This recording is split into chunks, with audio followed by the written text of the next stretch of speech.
Hello student, welcome to YouTube channel target with Punita Tiwari. तो आज हम आप लोगों के लिए जो 13 सितंबर 2015 में राजस्व लेखपाल परीक्षा हुई थी उसका ग्रामीण विकास का ये पेपर फर्स्ट है। ठीक है, तो आप देख लीजिए कि किस तरह से ये पेपर पैटर्न है और इसी तरह से हम आपके लिए प्रैक्टिस सेट भी लेके आते रहेंगे। चलिए यहाँ पे आज हम इसका पहला क्वेश्चन करते हैं। तो फर्स्ट आपसे पूछा गया है, कौन सी उपभाषा राज्य के पश्चिमी भाग रुहेलखंड और ऊपरी दोआब में बोली जाती है। तो रुहेलखंड और ऊपरी दोआब में खड़ी बोली बोली जाती है। यहाँ पे इसका आंसर बी है, खड़ी बोली है। अब देख लीजिए, खड़ी बोली और रुहेलखंडी ये दोनों कहाँ पे, रुहेलखंड और ऊपरी दोआब में बोली जाती है। तो रुहेलखंड किसे कहते हैं, रुहेलखंडी ये कहाँ बोली जाती है, तो ये फर्रुखाबाद, रामपुर और बरेली, यहाँ पे रुहेलखंडी बोली जाती है।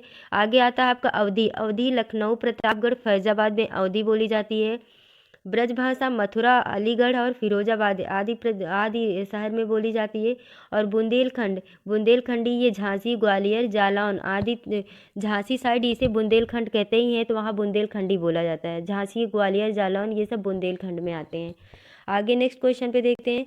आपका सेकंड क्वेश्चन है, तहसील स्तर पर सरकारी निकायों को क्या कहते हैं। ध्यान दीजिएगा, तहसील स्तर पर सरकारी निकायों को क्या कहते हैं। तो तहसील स्तर पर सरकारी निकायों को हम पंचायत समिति कहते हैं। तहसील स्तर पर सरकारी निकायों को पंचायत समिति कहते हैं। इसका डिस्क्रिप्शन ध्यान से सुनिएगा। तहसील स्तर पर जो सरकारी निकाय को पंचायत समिति कहा जाता है, और पंचायत समिति या फिर इसे तालुक कहते हैं। तालुक के रूप में भारत सरकार में ये एक स्थानीय इकाई होती है। ठीक है, और उसे तहसील के सभी गांवों में समान रूप से कार्य करता है। इसे प्रशासनिक ब्लॉक भी कहते हैं।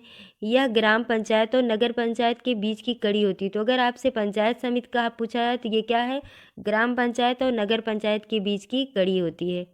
चलिए नेक्स्ट पे देखते हैं। अगला आपका है,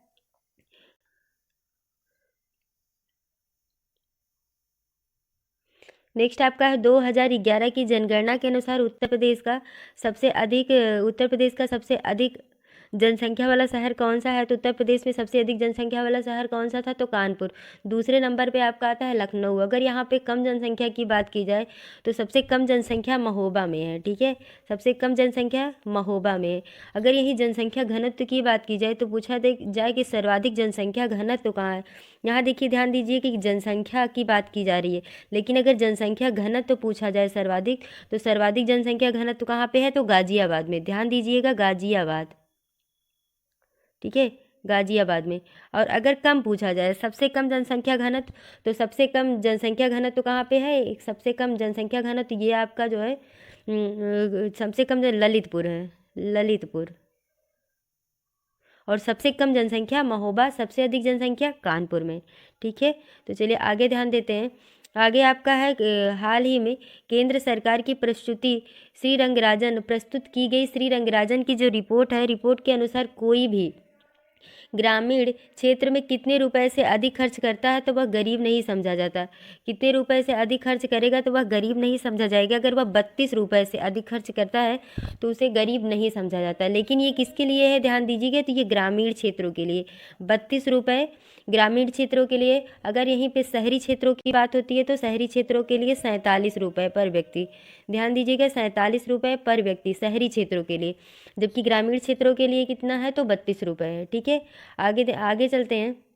नेक्स्ट है आपका, कहा जा रहा उत्तर प्रदेश के निम्नलिखित शहरों में से किस एक में पीतल के उत्पाद की मात्रा पीतल के उत्पादों का सबसे अधिक निर्यात होता है। तो पीतल के उत्पादों का सबसे अधिक निर्यात मुरादाबाद में होता है। ठीक है, तो पीतल के उत्पादों का सबसे अधिक निर्यात मुरादाबाद में है। कानपुर में चमड़ा पता ही है कि लखनऊ की चिकनकारी है, ओडीओपी में आता है, और वाराणसी ये मूज के लिए होती है। आगे ध्यान देते हैं, उत्तर प्रदेश में कितने ज़िले हैं। तो उत्तर प्रदेश में ये आपको याद है, उत्तर प्रदेश में 75 ज़िले होते हैं। उत्तर मध्य रेलवे का मुख्यालय, तो उत्तर मध्य रेलवे का मुख्यालय इलाहाबाद में है। ठीक है, आप जिसे प्रयागराज के नाम से जानते हैं। आगे ध्यान देते हैं, यहाँ पे अंबेडकर विशेष रोजगार योजना AVRY के अंतर्गत परियोजना की इकाई लागत कम से कम होनी चाहिए। तो कम परियोजना की इकाई लागत कम से कम कितनी होनी चाहिए? तो परियोजना की इकाई लागत कम से कम 5,000 के आसपास होनी चाहिए। ठीक है, अगर आपसे पूछा जाए कि कितनी होनी चाहिए कम से कम, तो 5,000। अधिक से अधिक 80,000। 80,000, 80,000 से अधिक हो लेकिन इससे कम ना हो। 80,000 से अधिक हो लेकिन इससे कम ना हो 80,000 से। ठीक है, ये ध्यान दीजिएगा, 80,000 से अधिक तो होनी चाहिए लेकिन जो है इससे कम ना हो। आगे चलिए, आगे देखते हैं। सुल्तानपुर ने सामाजिक वानिकी योजना की कुशल कार्य प्रणाली के लिए केंद्रीकृत डेटाबेस की समस्या का समाधान करने की पहल की है। तो कौन सी डेटाबेस की समस्या का समाधान करने की पहल की है? तो ध्यान दीजिएगा, राष्ट्रीय सूचना केंद्र, इसे नेशनल इंफॉर्मेटिव सेंटर भी कहते हैं, नेशनल इंफॉर्मेटिव सेंटर। ठीक है, ये आपका उसमें है नेशनल इंफॉर्मेटिव सेंटर, ये आपका NIC है, NIC, नेशनल इंफॉर्मेटिव सेंटर, इसे आप लर्न कर लीजिएगा। नेक्स्ट पे बात करते हैं। अगला आपका है, भारत में स्थित किस शहर की विश्व का सबसे पुराना शहर? कौन सा ऐसा शहर है जो कि विश्व का सबसे पुराना शहर माना जाता है? तो विश्व का सबसे पुराना शहर ये आपका कौन सा है? वाराणसी है। भारत में स्थित किस शहर को विश्व का सबसे पुराना शहर कहा जाता है? तो विश्व का सबसे पुराना शहर वाराणसी है।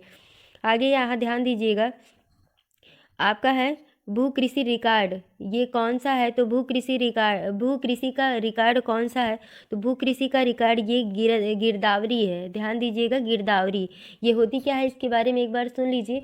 भू कृषि का रिकॉर्ड गिरदावरी कहलाता है, जहाँ पे यह एक प्रकार का फल सर्वे होता है जो साल में 2 बार होता है। खतौनी क्या है? अब यहाँ पे ध्यान दे दीजिए, खतौनी एक किसान के पास कुल कितनी भूमि है, इसका जो इंद्राज खतौनी कहलाती है। कितनी भूमि होती है जो इसका इंद्राज है वो खतौनी कहलाती है। आगे देखते हैं जमाबंदी। तो जमाबंदी क्या है? रिकॉर्ड ऑफ राइट्स जिसे कहते हैं जमाबंदी। किसानों की समस्त कृषि भूमि का विवरण जो एक रजिस्टर में होता है उसी को हम जमाबंदी कहते हैं। ठीक है, आगे ध्यान देते हैं। नेक्स्ट है आपका चमड़े की, यहाँ पे ध्यान दीजिएगा, चमड़े की वस्तुओं के लिए कौन सा जिला प्रसिद्ध है? तो चमड़े की वस्तुएं हमें पता है कि कानपुर और आगरा में क्या होता है? चमड़े की वस्तुएं होती हैं। ठीक है, इलाहाबाद किसके लिए है? तो इलाहाबाद मूंछ के लिए है। मुरादाबाद अभी हम लोगों ने पढ़ा, पीतल के लिए है। लखनऊ में चिकनकारी है, लखनऊ का चिकनकारी के लिए है, और ये चिकनकारी है ये पीतल की वस्तुओं के लिए होता है। ठीक है, ये पीतल के लिए है, और इलाहाबाद ये मूंछ के लिए प्रसिद्ध है। ठीक है, आगे ध्यान देते हैं। नेक्स्ट आपका इंदिरा गांधी आवास योजना, जो एक केंद्र समर्थित योजना है, राज्य सरकार के साथ लागत सहायक अनुपात क्या है? तो केंद्र समर्थित योजना है जो कि राज्य के साथ लागत सहायक अनुपात है 75:25 का। यहाँ ध्यान दीजिएगा, 75:25। ठीक है, इसके बारे में सुन लीजिए। इंदिरा आवास योजना जो एक केंद्र समर्थित योजना है का एक राज्य सरकार के साथ 75:25 का अनुपात रखती है। यह सामाजिक कल्याण योजना है। तो कौन सी योजना है? तो यह सामाजिक कल्याण योजना है। ठीक है, ये सामाजिक कल्याण योजना है जो ग्रामीण भूमिहीन रोजगार गारंटी के अंतर्गत आता है। ठीक है, ग्रामीण भूमिहीन रोजगार गारंटी के अंतर्गत आता है। आगे देखते हैं ध्यान, एक बीघा से क्या अनुपात का है? तो ये हमने आपको अपने इसमें पढ़ाया था वीडियो में, जो आप पीछे वीडियो देखिएगा तो इसको ये आपको समझ में आएगा। हमने इसको करके दिखाया था। एक बीघा का 1/20वां भाग होता है। ठीक है, ये आपके एग्जाम में आ चुका है इसलिए जो है, और ये 2015 का क्वेश्चन पेपर है। ठीक है, आगे देखते हैं, 1 एकड़ कितने वर्ग गज के बराबर होता है? तो 1 एकड़ 4,840 वर्ग गज के बराबर होता है। 1 एकड़ 4,840 वर्ग गज के बराबर होता है। ठीक है, आगे देखते हैं।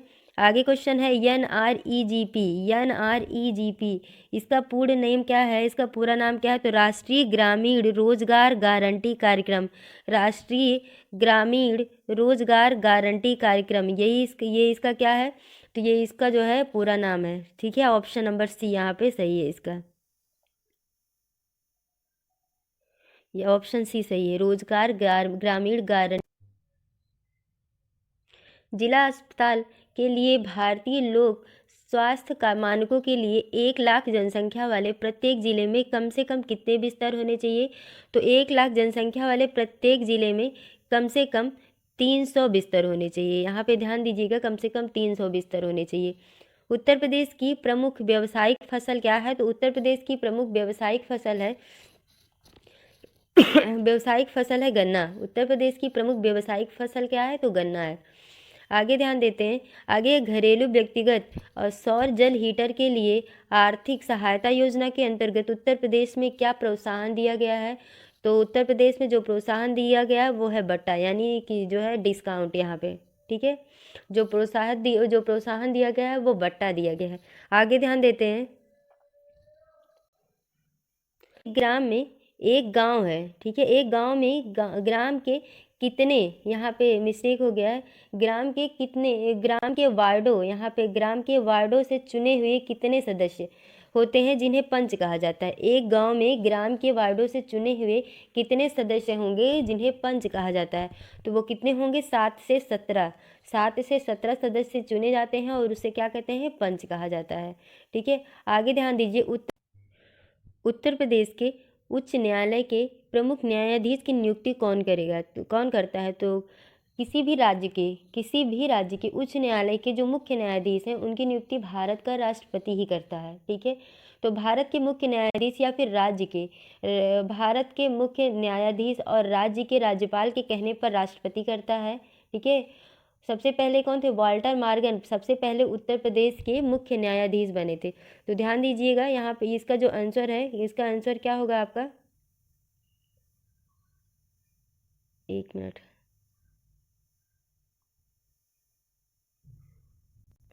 इसका आंसर ये है। सबसे पहले उत्तर प्रदेश के जो न्यायाधीश थे उनका नाम क्या था? तो उनका नाम आप जानते रहिएगा, वाल्टर मॉर्गन।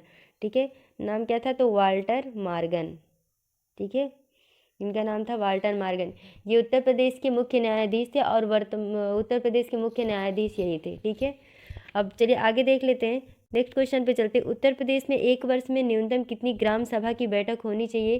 तो उत्तर प्रदेश में एक वर्ष में न्यूनतम 2 होनी चाहिए। मैंने आपको बताया था, एक खरीफ की फसल के कटने के बाद और दूसरा रबी की फसल के कटने के बाद, ये दोनों ग्राम सभाएं होनी चाहिए। ठीक है, तो यहाँ पे क्या आएगा? 2। आगे एक व्यक्ति के लिए पंचायत का सदस्य बनने का न्यूनतम आयु क्या होती है? तो किसी भी व्यक्ति की पंचायत सदस्य बनने की जो न्यूनतम आयु है वो क्या है? 21 वर्ष है। वोट देने की आयु अगर पूछा जाए तो वोट देने की आयु कितनी है? 18 वर्ष है। प्रधान बनने की आयु 21 वर्ष होती है। ठीक है, आगे बात करते हैं। आगे है माध्याह्न भोजन कार्यक्रम के अंतर्गत विद्यालय स्तर पर बच्चों के न्यून भार की जो प्रतिशतता का आकलन किस आवृत्ति पर किया जाता है? तो न्यून भार की जो प्रतिशतता है इसका आकलन अर्धवार्षिक पे किया जाता है। ठीक है, तो ध्यान दीजिएगा 1995 से एमडीएम शुरू हुआ था और जिसमें 6 से 12 वर्ष तक न्यूरो के जो बच्चे हैं इनके लिए भोजन शुरू किया गया था। और केंद्र सरकार तथा राज्य सरकार का जो अनुपात है वो कितना था? तो 75:25 का था। 75 केंद्र सरकार देगी और 25 जो है राज्य सरकार का है। आगे चलते हैं।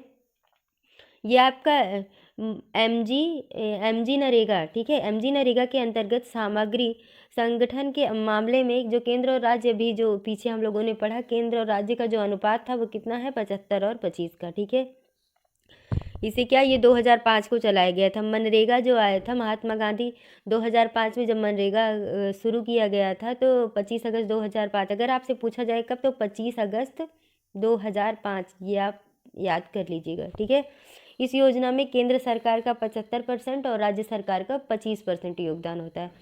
तो आज के लिए इतना ही। कल हम नए वीडियो के साथ फिर हाजिर होंगे। अगर आपको ये वीडियो पसंद आ रहा हो तो प्लीज़ मेरे चैनल को लाइक, शेयर और सब्सक्राइब जरूर करें। आज के लिए इतना ही। Thank you.